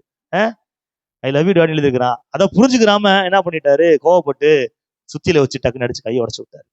இன்னைக்கு நம்ம அப்படிதான் பாருங்க, ஒரு சில நேரத்துல ஒரு சில மனிதர்களுடைய அன்பை நாம் புரிந்து கொள்வதில்லை. அவங்க வெளிப்படுத்துகிற விதம் வந்து நம்மளுக்கு ஏற்றதாக இல்லை. அவங்க எக்ஸ்பிரஸ் பண்ற விதம் வந்து நம்ம விரும்புற மாதிரி இல்லை. ஆனா நேசிக்கிறாங்க, அன்பு செய்யறாங்க. ஆனா அதுக்கு பதிலுக்கு நம்ம என்ன பண்றது இல்லைன்னா, அன்பு செலுத்தாம நம்மளுடைய காழ்ப்புணர்ச்சியும் கோபத்தையும் வெறுப்பையும் காட்டி அவங்கள காயப்படுத்திடுறோம். பாருங்க, இதுதான் குடும்பங்களுக்குள்ள இருக்கக்கூடிய ஒரு பிரச்சனை. இந்த அன்பு குறைவை நிறைவாக்குகின்றவர் கர்த்தராகிய இயேசு கிறிஸ்து. உங்க குடும்பத்துல சமாதானமா, சந்தோஷமா, அன்பு நிறைந்தவர்களாக, நல்ல குணம் கொண்டவர்களாக நீங்க இருக்கணும்னா இயேசு கிறிஸ்துவ ஆண்டவரா இரட்சகராக ஏற்றுக்கொள்ளுங்க. அவரை உங்க உள்ளத்துல அழைப்பு கொடுங்க. அவரு உங்களுக்குள்ள வந்தாருன்னா அந்த தெய்வீக சுபாவத்தை உங்களுக்குள்ளே கொடுத்து விடுவார். ஆட்டோமேட்டிக்காவே வந்துடும். அந்த தெய்வீக சுபாவம் உங்களுக்குள்ள, எல்லோரையும் நேசிக்கக்கூடிய அந்த சுபாவம் உங்களுக்குள்ள வந்துடும். அதான் வசனம் சொல்லுது, ஒன்றையும் வாதினாலாவது வீண் பெருமையினாலாவது செய்யாமல் மனத்தாழ்மையிலே ஒருவர் தங்களிலும் மேன்மையாக எண்ண கடவர்கள். அவனவன் தனக்கானவைகளை அல்ல பிறருக்கானவைகளை நாட கடவர்கள். கிறிஸ்து இயேசுவில் இருந்த அதே சிந்தை உங்களுக்குள்ளே இருக்க கடவுது. கிறிஸ்து இயேசுவில் இருந்த அதே சிந்தை உங்களுக்குள்ளே இருக்க வேண்டும் என்றால் கிறிஸ்துவின் ஆவி உங்களுக்குள்ளே இருக்க வேண்டும். கிறிஸ்துவின் ஆவி உங்களுக்குள்ளே இருந்தது என்றால் கிறிஸ்துவின் சிந்தை உங்களுக்குள்ள வரும். அப்ப கிறிஸ்துவின் ஆவியினாலே நிரப்புங்க ஆண்டவரே, இந்த அன்பின் ஆவியினாலே நிரப்புங்க ஆண்டவரே நீங்க கேட்கும் பொழுது ஆவியானவர் உங்களை நிறைத்து உங்களை தெய்வீக குணம் உள்ளவர்களாக மாற்றுகிறார். அப்ப அன்பு குறைவை கர்த்தராகிய இயேசு கிறிஸ்து நிறைவாக்குகின்றவராக இருக்கின்றார். உங்கள் உறவுகளுக்குள்ளே இருக்கக்கூடிய அந்த அன்பு குறைவை நிறைவாக்க கர்த்தர் உங்களை பயன்படுத்துவார். அவங்க பேசினாதான் நான் பேசுவேன் இல்ல, நீங்க போய் என்ன பண்ணுங்க, பேசுங்க. அவங்க வந்து சொன்னாதான் நான் செய்வேன் இல்ல, சொல்லாமலே செய்யுங்க. நீங்க கூப்பிட்டா இயேசு கிறிஸ்து வந்தாரு 2000 வருஷத்துக்கு முன்னாடி இல்ல, நீங்க பிறக்கிறதுக்கு முன்னாடியே உங்களுக்காக வந்தாரு. அன்பை வெளிப்படுத்தினார். தேவன் தம்முடைய ஒரே பேரான குமாரனை விசுவாசிக்கிறவன் எவனோ அவன் கெட்டு போகாமல் அவரை தந்தரளி இவ்வளவாய் உலகத்தில் அன்பு கூர்ந்தார். அன்பு கொடுக்கும். நீங்களும் மற்றவங்க அன்பை கொடுங்க. நீங்க எதிர்பார்க்கிற அன்பை மற்றவங்களுக்கு கொடுங்க. நிச்சயமாகவே கர்த்தர் உங்களை அன்பினால் நிறைப்பார். அடுத்து ஞானக்குறைவை கர்த்தராகிய இயேசு கிறிஸ்து நிறைவாக்குகின்றார். எடுத்து வாசிங்க, யாக்கோபு 1ஆம் அதிகாரம் 5வது வசனம். யாக்கோபு 1ஆம் அதிகாரம் 5வது வசனம். உங்களில் ஒருவன் ஞானத்தில் குறைவுள்ளவனாயிருந்தால் யாவருக்கும் சம்பூரணமாய் கொடுக்கிறவரும் ஒருவரையும் கடிந்து கொள்ளாதவருமாகிய தேவனிடத்தில் கேட்க கடவன். உங்களில் ஒருவன் ஞானத்தில் குறைவுள்ளவனாயிருந்தால் யாவருக்கும் சம்பூரணமாய் கொடுக்கிறவரும் ஒருவரையும் கடிந்து கொள்ளாதவருமாகிய தேவனிடத்தில் கேட்க கடவன், அப்பொழுது அவனுக்கு கொடுக்கப்படும். அப்ப ஞானத்தை கேட்டா கர்த்தர் என்ன பண்றாரு, கொடுக்கிறாரு. ஞானக்குறைவை நிறைவாக்குகின்றவர் கர்த்தராகிய இயேசு கிறிஸ்து. பாருங்க, நீதிமொழிகள் 4ஆம் அதிகாரம் 7வது வசனம் சொல்கிறது, ஞானமே முக்கியம், ஞானத்தை சம்பாதி, எண்ணத்தை சம்பாதித்தாலும் புத்தியை சம்பாதித்துக்கொள். ஞானம் ரொம்ப முக்கியம். எல்லாம் இருந்து ஞானம் இல்லை அப்படின்னா எதையுமே நம்மளால அனுபவிக்க முடியாது. எல்லாம் இருந்தும் ஞானம் இல்லை அப்படின்னா எதையுமே நம்மளால யூஸ் பண்ண முடியாது. ஞானம் ரொம்ப முக்கியமானதாக இருக்குது. வசனம் சொல்லுது, இரும்பு ஆயுதம் மடுங்களா இருக்க அதை ஒருவன் தீட்டாமல் போனால் அதிக பலத்தை பிரயோகம் பண்ண வேண்டியதா இருக்குமே. ஆகையால் ஒரு காரியத்தை செவ்வையாய் செய்வதற்கு ஞானமே பிரதானம். அதாவது என்ன அப்படின்னா, இரும்பு ஆயுதம் ஒரு கோடாரி இருக்குது. அந்த கோடாரி மழுங்கலா இருந்துச்சு அப்படின்னா என்ன செய்ய முடியும்? அதால வெட்ட முடியும், ஆனா ரொம்ப கடினமா யூஸ் பண்ணி தான் வெட்ட முடியும். ஆனா ஷார்ப்பா இருந்துச்சுன்னா ஈஸியா வெட்டிடலாம். இப்ப மழுங்கலா இருந்துச்சு, தீட்டப்படாம ஒரு கோடாரி இருக்குது, ஒரு மரத்தை வெட்ட போறீங்க அப்படின்னா அதாவது 1 மணி நேரம் ஆகும். சரிங்களா? 1 மணி நேரம் ஆகுதுன்னு வச்சுக்கோங்க, அப்ராக்சிமேட்டா நான் சொல்றேன். ஆனா நல்லா தீட்டின கோடாரியை வச்சு நீங்க வெட்டினீங்கன்னா 1/2 மணி நேரத்திலேயே முடிச்சிடலாம். இந்த 1 மணி நேரம் நீங்க என்ன பண்ணிருக்கீங்க? உங்க அதிக பலத்தை, உங்க எனர்ஜியை, உங்க நேரத்தை எல்லாம் செலவழிச்சிருக்கிறீங்க. அந்த அந்த அந்த நேரத்தை அதை தீட்டுறதுக்கு, ஷார்ப் பண்றதுக்கு யூஸ் பண்ணிட்டோம்னா ஈஸியா வேலையை முடிச்சு வந்துடலாம்ல. அப்ப இதுதான் தீட்டப்படுகிற இடம் எதுனா கர்த்தருடைய ஆலயம். இங்கதான் வசனத்தை சொல்லி ஆண்டவர் என்ன பண்ணிட்டு இருக்கிறார்? உங்களை தீட்டி கொண்டு இருக்கின்றார், ஷார்ப்பாக்கிக்கிட்டு இருக்கிறார், ஷார்ப்பாக்கிக்கிட்டு இருக்கிறார். அப்ப என்ன சொல்ல வரேன்னா, ஞானம் ரொம்ப முக்கியமானதாக இருக்கிறது. ஞானம் ரொம்ப முக்கியமானதாக இருக்கிறது. பாருங்க, ஞானம் இல்லை அப்படின்னா ஒண்ணுமே பண்ண முடியாது. பாருங்க, நீதிமொழிகள் 3ஆம் அதிகாரம் 13 முதல் 16 வாசிங்க. 13. ஞானத்தை கண்டடைகிற மனுஷனும் புத்தியை சம்பாதிக்கிற மனுஷனும் பாக்கியவான்கள். அவன் தான் பாக்கியவான், அவன் தான் ஆசீர்வதிக்கப்பட்டவன். அதன் வர்த்தகம் வெள்ளி வர்த்தகத்திலும் அதன் ஆதாயம் பசும் பொன்னிலும் உத்தமமானது. வெள்ளியை பார்க்கிலும் பொன்னை பார்க்கிலும் அது உத்தமமானது, உயர்தரமானது. எது? ஞானமா? முத்துக்களை பார்க்கிலும் அது விலையேற பெற்றது. நீ இச்சிக்கத்தக்கதொன்றும் அதற்கு நிகர் அல்ல. நீ எதெல்லாம் பார்த்து இச்சிக்கிறியோ, எதெல்லாம் பார்த்து ஆசைப்படுறியோ, அதெல்லாம் ஞானத்துக்கு நிகர் இல்ல. ஞானம் தான் பிரதானம். அதன் வலது கையில் தீர்க்காயுசும் அதன் இடது கையில் செல்வமும் கனமும் இருக்கிறது. ஞானத்தோட வலது கையில என்ன இருக்குதான்? தீர்க்காயுசு இருக்குதான். இடது கையில என்ன இருக்குது? செல்வமும் கனமும் இருக்குது. அப்ப ஞானத்துக்குள்ள தீர்க்காயுசு இருக்குது, செல்வம் இருக்குது. இப்ப ஞானம் இல்லாததுனாலதான் கண்டதுங்கடியும் தின்னுட்டு, கண்டதுங்கடியும் குடிச்சுக்கிட்டு செத்து போயிடுறாங்க. சிக்கத்திலே தீர்க்காயுசு இல்லாம அல்பாயுசுலயே போயிடுறாங்க. ஞானம் இல்லாதனாலதான் பணத்தெல்லாம் விரயமா செலவழிச்சுட்டு, நஷ்டப்பட்டுட்டு, கஷ்டப்பட்டுக்கிட்டு, ஐஸ்வர்யம் இல்லாம தரித்திரத்துல வாழ்றாங்க. அப்ப ஞானம் இருந்துச்சுன்னா தீர்க்காயுசும் செல்வமும் கனமும் நிச்சயமா வந்துரும். அப்ப ஞானம் ரொம்ப முக்கியம். இப்ப ஞானக்குறைவை நிறைவாக்குகின்றவர் யாரு? கர்த்தராகிய இயேசு கிறிஸ்து. பாருங்க, அப்ப நம்ம ஞானவானா இருந்தோம் அப்படின்னா அனுபவிக்க முடியும். ஒரு சின்ன குழந்தை இருக்குது, அந்த சின்ன குழந்தைக்கு பெரிய பெரிய ஆஸ்திகள்லாம் இருக்குது. ஆனா அந்த குழந்தை சின்ன குழந்தையா இருக்கிறதுனால அந்த பெரிய ஆசீர்வாதங்களை அதால் அனுபவிக்க முடியுமா? முடியாது. ஏன்னா அந்த பக்குவமும் ஞானமும் இன்னும் வரல. இப்ப பையன் இருக்கிறான், ஆசிரியர் இருக்கிறான், அவனுக்கு பிறந்த நாள் வரப்போகுது. அவனுக்கு பிறந்த நாளைக்கு ஒரு பைக் பரிசளிக்கிறாங்க. பைக் என்ன பண்றாங்க? கிஃப்ட் கொடுக்குறாங்க, பைக்கு கொடுக்குறாங்க. ஓட்ட முடியுமா அவனால? ஏன்னா அவனுக்கு சைக்கிளே உருப்படியா ஓட்ட தெரியாது. அப்புறம் எப்படி பைக் ஓட்டுவான்? அப்ப அந்த பைக் ஓட்டக்கூடிய அளவுக்கு அவன் இன்னும் தேறினவனாக மாறவில்லை. அந்த அளவுக்கு ஞான வளர்ச்சி அடையவில்லை, அந்த அளவுக்கு முதிர்ச்சி அடையவில்லை. அப்ப அந்த முதிர்ச்சி அடைந்த பிறகுதான் அந்த கொடுக்கப்பட்ட ஆசீர்வாதத்தின் பலனை அவன் அனுபவிக்க முடியும். இன்னைக்கு கர்த்தர் எல்லா ஆசீர்வாதத்தையும் உங்களுக்கு கொடுத்திருக்கிறாரு. ஏன் உங்களால அனுபவிக்க முடியல அப்படின்னா, அந்த அனுபவிக்கிறதற்கான அந்த சரியான முதிர்ச்சி, சரியான பக்குவம், சரியான அந்த அந்த ஞானம் இல்ல. ஞானம் வந்தா சரியான முறையில் அனுபவிக்கலாம். ஞானம் இல்லாதனாலதான் பெற்றுக்கொண்டதையும் நம்மால் அடைய முடியவில்லை. ஒரு சில பேர் அடையாம பெற்றுக்கொள்ளாம இருக்கிறாங்க. நம்ம பெற்றுக்கொண்டுட்டு அடையாம இருக்கிறோம். என்னன்னா ஞானம் இல்லை. அப்ப கர்த்தாவே, ஏன்னா ஒவ்வொரு மாசமும் வாக்குத்தத்தங்களை கர்த்தர் கொடுக்கின்றார். ஒவ்வொரு நாளும் நீங்கள் படிக்கும் பொழுது ஆண்டவர் வாக்குத்தத்தங்களை வார்த்தையின் வழியாக பேசுகின்றார். அதை அப்படியே அப்பியாசப்படுத்தி அதை ஏற்றுக்கொண்டு அதை பெற்றுக்கொண்டு சுதந்திரித்துக் கொள்ள வேண்டும். ஏன் சுதந்திரித்துக் கொள்ள முடியல அப்படின்னா, அந்த அளவுக்கு என்கிட்ட கேபபிலிட்டி இல்லை, அந்த அளவுக்கு என்கிட்ட ஞானம் இல்லை. அந்த ஞான வரத்தை கர்த்தர்ட்ட கேட்கணும். கர்த்தாவே, உடைய ஞானத்தினால் என்ன நிரப்புங்க, நிரப்புங்க. பாருங்க, ஞானம் இல்லை அப்படின்னா சரியான முடிவுகளை நம்மால் எடுக்க முடியாது. தவறான முடிவுகளை எடுத்து, தவறான பாதைகளை பயணித்து, தவறான முடிவை நம்ம சந்தித்து விடுவோம். தவறான முடிவை சந்தித்து விடுவோம். பாருங்க, ஒரு சில பேர் பாருங்க, அவசரப்பட்டு ஏதாச்சும் முடிவு எடுத்துருவாங்க. முடிவு எடுத்துட்டு காலம் ஃபுல்லா கஷ்டப்பட்டு இருப்பாங்க. அப்போ சொல்லுவாங்க, அப்ப மட்டும் இதை அந்த வேலையில நான் போயிருந்தேனா இந்த மாதிரி கஷ்டம். அப்ப நல்ல வாய்ப்பு கிடைச்சிச்சு. அப்ப கேப்பாரு பேச்சை கேட்டுட்டு நல்லவங்க பேச்ச கேட்காம கோட்டை விட்டுட்ட, இப்ப அது போச்சு. இப்ப வாழ்க்கை ஃபுல்லும் கஷ்டப்படுற நிலைமை. ஞானம் இல்ல, யாரோ சொல்ற ஆலோசனை எல்லாம் கேட்டுக்கிட்டு செயல்படுறது, வர கஷ்டப்படுறது. அப்ப நல்ல முடிவுகளை எடுப்பதற்கு ஞானம் மிகவும் அவசியமாக இருக்கிறது. பாருங்க, ஞானம் இல்லைன்னா தவறான முடிவுகளை நம்ம எடுத்துட்டு நம்ம பாதிக்கப்பட்டு போயிடுவோம். ஒரு திருடன் இருந்தானா, அவன் திருடுறதுக்காண்டி போயிருக்கிறான். போய் ஒரு குடோன்ல போய் வெங்காய மூட்டையை திருடிட்டான். என்ன திருடிட்டான் சொல்லுங்க? வெங்காய மூட்டைய ஒரு திருடன் திருடிட்டு அப்படி தூக்கிட்டு வர்றப்ப பிடிச்சிட்டாங்க. பிடிச்ச உடனே அந்த அந்த சந்தைக்கு தலைவர்கிட்ட கொண்டு போய் அவனை அப்படி மூட்டையோட கொண்டு போய் ஒப்படைக்கிறாங்க. ஒப்படைச்ச உடனே தலைவர் அவனை பார்த்து சொல்றாரு, சரி திருடிட்ட, உனக்கு 3 ஆப்ஷன் இருக்கு. என்னது?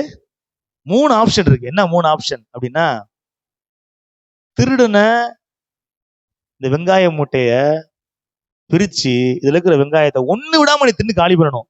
உனக்கு தண்டனை, முதல் தண்டனை. சரியா? அடுத்த ஒரு தண்டனை. என்ன தண்டனை அப்படின்னா, 100 சவுக்கடி. 100 சவுக்கடி. அடுத்த ஒரு தண்டனை என்ன அப்படின்னா, 10,000 ரூபாய் அவதாரம். 3 தண்டனையில ஏதாச்சும் ஒரு தண்டனைய ஏற்றுட்டு போயிரு அப்படின்னு சொன்னாராம். யோசித்து பார்த்துருக்கிறான். சரி, நம்ம திருடுன வெங்காயத்தை நம்மளே திருடலாம்டா அப்படின்னு சொல்லி மூட்டையை பிரிச்சு வெங்காயத்தை உரிச்சு தள்ளியிருக்கிறான், உள்ள தள்ளியிருக்கிறான். பாருங்க, ஒரு 10 வெங்காயத்துக்கு மேல அவனால என்ன பண்ண முடியல, சாப்பிட முடியல.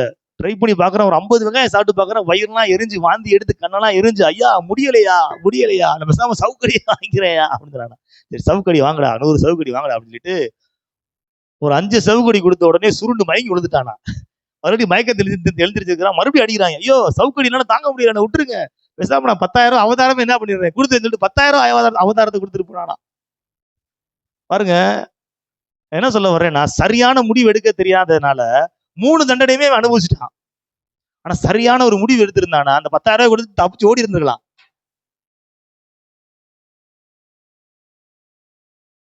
நம்மளும் இப்படிதான் பாருங்க, ஒரு சில தவறான முடிவுகளை எடுத்துட்டு வெங்காயத்தை தின்னுட்டு ஓடி வந்துடுறது, சவுக்கடியை வாங்கிட்டு ஓடி வந்துடுறது, அப்புறம் கடைசியில எல்லாத்தையும் கொடுத்துட்டு வர்றது. அந்த 3வது முடிவை முதலே எடுத்திருந்தால், அந்த 3வது முடிவை முதலே நீங்கள் எடுத்திருந்தால், ஞானமா செயல்பட்டு எடுத்திருந்தா, இந்த 2 கடினமான பாதைகளிலே கடந்து போக வேண்டிய அவசியம் ஏற்பட்டு இருக்காதே. அப்பதான் ஒரு காரியத்தை செவ்வையாய் செய்வதற்கு ஞானமே முக்கியம். அந்த ஞானத்தை யாரு கொடுக்குறா? கர்த்தராகிய இயேசு கிறிஸ்து கொடுக்க வல்லமை உள்ளவராக இருக்கிறார். கரங்களை தட்டி கர்த்தரை மகிமைப்படுத்துவோம். நான் சொல்றாரு, உங்களில் ஒருவன் ஞானம் குறைவுள்ளவனாக இருந்தால் யார்கிட்ட கேட்கணும்? ஆண்டவர்கிட்ட கேளு. கர்த்தாவே ஞானத்தினால நிரப்புங்க, ஞான வரத்தை கொடுங்க, ஞானம் எனக்குள்ள வரட்டும். ஞானம் வந்துச்சுன்னா எல்லாமே வந்துரும்.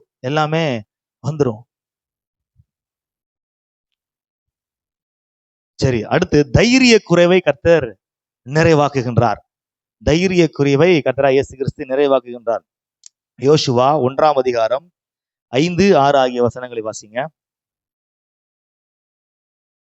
நீ உயிரோடு இருக்கும் நாளெல்லாம் ஒருவனும் உனக்கு முன்பாக எதிர்த்து நிற்பதில்லை. நான் மோசேயோடு இருந்தது போல உன்னோடும் இருப்பேன். நான் உன்னை விட்டு விலகுவதும் இல்லை, உன்னை கைவிடுவதும் இல்லை. பலங்கொண்டு திடமனதாயிரு. இந்த ஜனத்தின் பிதாக்களுக்கு நான் கொடுப்பேன் என்று ஆணையிட்ட தேசத்தை நீ இவர்களுக்கு பங்கிடுவாய். அல்லேலூயா. ஒரு பய உணர்வு யாருக்கு?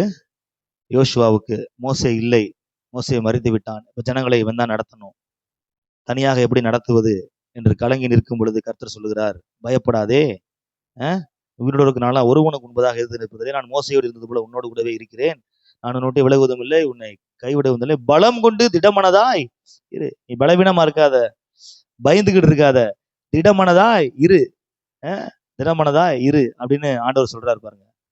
வசனம் சொல்லுது, தேவன் நமக்கு பயமுள்ள ஆவியை கொடாமல் பலமும் அன்பும் தெளிந்த புத்தியும் உள்ள ஆவியை கொடுத்திருக்கின்றார். அப்ப தைரிய குறைவை கர்த்தராகிய இயேசு கிறிஸ்து நிறைவாக்குகின்றவராக இருக்கிறார். எதுக்கு எடுத்தாலும் பயம், தைரியமே இருக்காது. சர்ச்சுக்கு வர்றது கூட பயப்படுவாங்க. ஐயோ அவங்க பார்த்துருவாங்களோ, அவங்க திட்டிடுவாங்களோ, அது பண்ணிடுவாங்களோ, இது பண்ணிடுவாங்களோ. நல்ல வார்த்தைகளை கேட்டு நல்வாழ்வு வாழ்வதற்கு போதிக்கின்ற இந்த இடத்துக்கு வருவதற்கு எதற்கு நீங்கள் பயப்பட வேண்டும்? சொல்லுங்க. நல்ல வார்த்தைகளை போதித்து நீங்கள் நல்வாழ்வு வாழ வேண்டும் என்று உங்களுக்காக பிரார்த்திக்கின்ற இந்த இடத்திற்கு வருவதற்கு எதற்கு பயப்பட வேண்டும்? தைரியமா என்ன பண்ணணும்? வர வேண்டும். ஒரு சில பேர் பாருங்க, பைக் எடுத்து ஓட்டுறதுக்கு பயம், நைட்ல இருட்டுல இருக்கிறதுக்கு பயம், பூச்சியை பார்த்தா பயம், கரப்பாம்பூச்சியை பார்த்தா பயம், பள்ளியை பார்த்தா எதுக்கு எடுத்தாலும் பயம் பயம் பயம். சின்ன சின்ன பயம், அது ஒரு பெரிய பாதிப்பு கிடையாது. ஒரு சில பேர் பாருங்க, எதிர்காலத்தை குறித்து ரொம்ப பயப்படுவாங்க. எல்லாமே உங்களுக்கு இருக்கும், ஆனா அப்படி ஆயிருமோ, இப்படி ஆயிருமோ, அப்படி போயிருமோ, இப்படி போயிருமோ. இவங்களா கற்பனையில ஏதாச்சும் ஒண்ணு சிந்திச்சுக்கிட்டு அந்த பயத்துல என்ன பண்ணுவாங்க? வாழ்ந்துகிட்டே இருப்பாங்க. பயத்திலே வாழ்ந்துகிட்டு இருப்பாங்க. பாருங்க, அந்த பயத்தையும் கர்த்தராகிய இயேசு கிறிஸ்து மாற்றக்கூடியவராக இருக்கிறார். இயேசுவின் இடத்துல வந்த உங்களுக்கு நிறைவான பலனை கர்த்தர் கொடுப்பார். எனவே உங்களுடைய எதிர்காலத்தை குறித்து தயவு செய்து பயப்படாதீர்கள். உங்கள் எதிர்காலம் ஒளிமயமாக இருக்கும், அது வெற்றிகரமாக இருக்கும், அது ஆசீர்வாதமாக இருக்கும், அது மேன்மையாக இருக்கும், அது உயர்வாக இருக்கும். உங்கள் எதிர்காலத்தை குறித்து தயவு செய்து நீங்க பயப்படாதீங்க. கர்த்தராகிய இயேசு கிறிஸ்து உங்கள் எதிர்காலத்தை பிரகாசிக்க செய்வார். உலகத்திலே வந்து எந்த மனுஷனையும் பிரகாசிக்க பண்ணுகின்ற மெய்யான ஒளி கர்த்தராகிய இயேசு கிறிஸ்து. அவரிடத்தில் வந்த உங்களுக்கு நிறைவான பலனும் ஒரு ஒளிமயமான எதிர்காலமும் காத்து கொண்டிருக்கிறது. எனவே நீங்கள் எதை குறித்தும் கவலைப்படாதீங்க, பயப்படாதீங்க. நிச்சயமாகவே கர்த்தர் உங்களை மேன்மையாக வைப்பார். கரங்களை தட்டி கர்த்தரை மகிமைப்படுத்துவோம். எதிர்காலத்தை குறித்த அந்த பயத்தையும் கர்த்தராகிய இயேசு கிறிஸ்து நீக்குகின்றவராக, போக்குகின்றவராக இருக்கின்றார். ஒரு சில பேர் மரணத்தை குறித்த பயம், செத்துருவோமோ செத்துருவோமோ, நல்லாதான் இருக்குது உடம்பு, செத்துருவோமோ, இல்ல அவங்களுக்கு சுகர் இருக்குது, சுகர் வந்தா சுகர் வந்து 80 100 வயசு 90 வயசு ஆளாக்குறாங்க பார்த்து, உடனே சுகர் வந்தா செத்துருவோமோ. ஏன் ஏன் பாருங்க, கர்த்தர் உங்களை வாழ்வதற்கென்று அழைத்திருக்கும் பொழுது நீங்கள் சாவதை குறித்து எதற்காக நீங்கள் யோசித்துக் கொண்டிருக்கின்றீர்கள்? வாழ்வளிக்கக்கூடியவர் உங்களோடு இருக்கின்றார். ஜீவாதிபதியே இருக்கிறார் கூட. நானே உன் பரிகாரியாகிய கர்த்தர். பரிகாரியே கூட இருக்கும்போது நீங்க எதுக்கு பயப்படுறீங்க? நீங்க எதுக்கு பயப்படுறீங்க?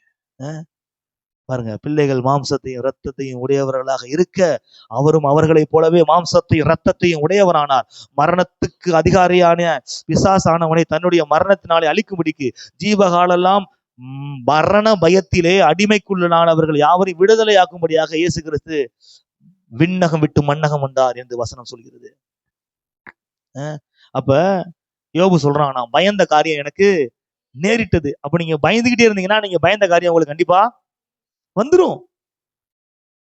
பயந்த காரியம் அப்படியே வந்துரும். பாருங்க, ஒரு ஆளுக்கு வந்து எப்ப பார்த்தாலும் நெஞ்சுகிட்ட வந்து ஏதோ பிடிக்கிற மாதிரியே இருந்திருக்குது. நெஞ்சுகிட்ட பிடிக்கிற மாதிரி இருந்திருக்குது. அவருக்கு கேஸ்ட்ரிக் பிரச்சனை தான். ஆனா அவர் என்ன நினைச்சிட்டாரு, அவருக்கு ஹார்ட் அட்டாக் நினைச்சிட்டு வீட்டுக்கு பக்கத்துல ஹாஸ்பிட்டல் இருக்கிறதுனால அடிக்கடி ஹாஸ்பிட்டலுக்கு என்ன பண்றாரு, ஓடுறாரு. ஓடி, ஐயோ நெஞ்சு வலிக்குது, நான் ஸ்ட்ரெச்சர்ல படிச்சு வச்சு தூக்கிட்டு போங்க, எனக்கு வந்து என்ன பண்ணுங்க, இசிஜி எடுங்க, எனக்கு சிடி ஸ்கேன் எடுங்க, எம்ஆர்ஐ எடுங்க, அது பண்ணுங்க, இது பண்ணுங்க. ஒன்றும் இல்லைப்பா, கேஸ்ட்ரிக் கம்ப்ளைண்ட் மாதிரி தான் தெரியுது, செக் பண்ணி பார்த்தா உனக்கு இசிஜிலாம் எடுக்க பார்க்குறப்ப ரிப்போர்ட்ல எப்படி இருக்குது, நார்மலாக தான் இருக்குது, உனக்கு கொலஸ்ட்ரால் பிரச்சனையும் கிடையாது, நீ போன்னு அனுப்பிட்டே இருந்திருக்கிறாங்க. இவன் என்ன பண்ணிருக்கிறான், எப்போ பார்த்தாலும் இவனுடைய வேலை என்னன்னா அடிக்கடி ஹாஸ்பிட்டலுக்கு போய் நெஞ்சு வலிக்குது செக் பண்ண படுத்துருவானா. நம்மளுக்கு ஹார்ட் அட்டாக் வந்துருமோ, நம்மளுக்கு நெஞ்சு வலி வந்துருமோ, நம்ம மறிச்சு போயிருவோமோ அப்படின்னு சொல்லிட்டு பயந்து ஹாஸ்பிட்டலுக்கு போயிட்டே இருக்கிறான். அவனை பத்தி விட்டுக்கிட்டே இருக்கிறாங்க. பாருங்க, குறிப்பிட்ட காலங்கள் போய்விட்டது. திருப்பி அவன் உண்மையிலேயே நெஞ்சு வலியோட வர்றான். அவனை பார்த்த உடனே, நீ உனக்கு வழக்கம் போல ஏதாச்சும் கேஸ்ட்ரிக் பிரச்சனை இருக்கும், நீ கிளம்பி போப்பான்னு சொல்லிட்டு அனுப்பிவிட்டாங்களா. போற வழியே செத்து போயிட்டானா. என்ன சொல்ல வர்றேன் அப்படின்னா, எதை குறிச்சு என்ன பண்ணாதீங்க, பயப்படாதீங்க, சந்தோஷமா இருங்க. பயந்த காரியம் கண்டிப்பா நேரிடும். ஆனா நீங்க விசுவாசிக்கிற காரியம் நிச்சயமா உங்களுக்கு நேரிட வேண்டும் என்று கர்த்தர் விரும்புகின்றார்.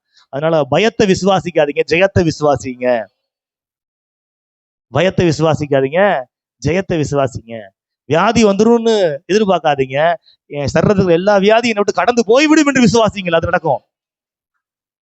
கடந்து போய்விடும் என்று விசுவாசிங்கள், அது நிச்சயமாகவே நடக்கும். அப்ப அந்த தைரிய குறைவையும் கர்த்தர் என்ன பண்றாரு, நிறைவாக்குகின்றார். 7வதாக கடைசியாக சந்தோஷ குறைவை கர்த்தராகிய இயேசு கிறிஸ்து நிறைவாக்குகின்றார்.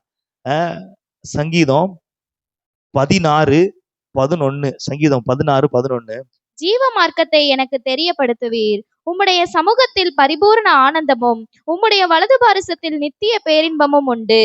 பாருங்க, ஜீவ மார்க்கத்தை எனக்கு தெரியப்படுத்துவீர். உம்முடைய சமூகத்தில் என்ன இருக்குது? பரிபூரண ஆனந்தம், வலது பாரிசத்தில் நித்திய பேரின்பமும் உண்டு. அப்ப ஒரு மனுஷனுடைய, ஒரு தனி மனிதனுடைய வாழ்க்கையிலே காணப்படுகின்ற சந்தோஷ குறைவை நிறைவாக்குகின்றார். சந்தோஷமே இல்லை, மகிழ்ச்சியே இல்லை, ஒரு திருப்தியற்ற ஒரு வாழ்க்கை, சோகமாவே இருக்கக்கூடிய ஒரு நிலைமை, எப்ப பார்த்தாலும் அழுதுகிட்டே இருக்கக்கூடிய ஒரு நிலைமை. கர்த்தர் சொல்றாரு, அந்த நிலைமையை மாத்துறதுக்கு தான் நான் இருக்கிறேன், நீ என்னட்ட வா, என்னுடைய சமூகத்துக்கு வா. என்னுடைய சமூகத்திலே பரிபூர்ண ஆனந்தமும் என்னுடைய வலது பரிசத்திலே நித்திய பேரின்பமும் இருக்கு. என்னட்ட வா, என்னட்ட வா, நான் உனக்கு பரிபூர்ண ஆனந்தத்தையும் நித்திய சந்தோஷத்தையும் பேரின்பத்தையும் உனக்கு நான் கொடுப்பேன் அப்படின்னு சொல்றாரு. அப்ப கர்த்தருடைய சமூகத்திற்கு வரும் பொழுது என்ன நடக்குது? சந்தோஷம் கிடைக்குது. அடுத்து வசனம் சொல்லுது, உமது வேதம் என் மன மகிழ்ச்சியா இராதிருந்தால் நான் துக்கத்திலே அழிந்து போயிருப்பேன். அப்ப எது மகிழ்ச்சியை கொடுக்குதுன்னா, கர்த்தருடைய வார்த்தையை நம்ம படிக்கும் பொழுது, வாசிக்கும் பொழுது ஒரு மகிழ்ச்சி நமக்கு, சமாதானம் நமக்கு உண்டாகிறது, சந்தோஷம் நம்மளுக்கு உண்டாகிறது. அடுத்து எது நம்மளுக்கு மகிழ்ச்சியை கொடுக்குது? எதை வச்சு கர்த்தர் நம்மளுடைய அந்த சந்தோஷ குறைவை நிறைவாக்குகின்றார், மகிழ்ச்சி குறைவை நிறைவாக்குகின்றார் அப்படின்னா, வசனம் சொல்லுது, சீயோனிலே துயரப்பட்டவர்களை சீர்படுத்தவும் அவர்களுக்கு சாம்பலுக்கு பதிலாக சிங்காரத்தையும், துயரத்துக்கு பதிலாக ஆனந்த தைலத்தையும், துயரத்துக்கு பதிலாக ஆனந்த தைலம், அபிஷேகத்துல நிறையும் பொழுது ஒரு சந்தோஷமும் ஒரு சமாதானமும் கிடைக்குது. நம்ம ஆராதிக்கும் பொழுது, ஆண்டவரை பாடி மகிழும் பொழுது, ஆவியில நிறைந்து களி கூறும் பொழுது ஒரு உள்ளான ஒரு சந்தோஷம் நம்மளுக்கு கிடைக்குது. அப்ப சந்தோஷ குறைவையும் கர்த்தராகிய இயேசு கிறிஸ்து என்ன செய்யறாரு? நிறைவாக்குகின்றவராக இருக்கின்றார். நம்முடைய தேவன் நம்முடைய வாழ்க்கையிலே காணப்படுகின்ற எல்லா குறைவுகளையும் நிறைவாக்கி நம்மை ஆசீர்வதிக்கின்ற தேவனாகவே இருக்கின்றார். நான் ஈஸ்டர் அன்னைக்கு ஒரு கதை சொன்னேன், உங்களுக்கு ஞாபகம் இருக்கான்னு தெரியல. ஞாபகம் இருக்குதா? ஒரு மனோதத்துவ நிபுணர்கிட்ட ஒரு மனுஷன் போனானா.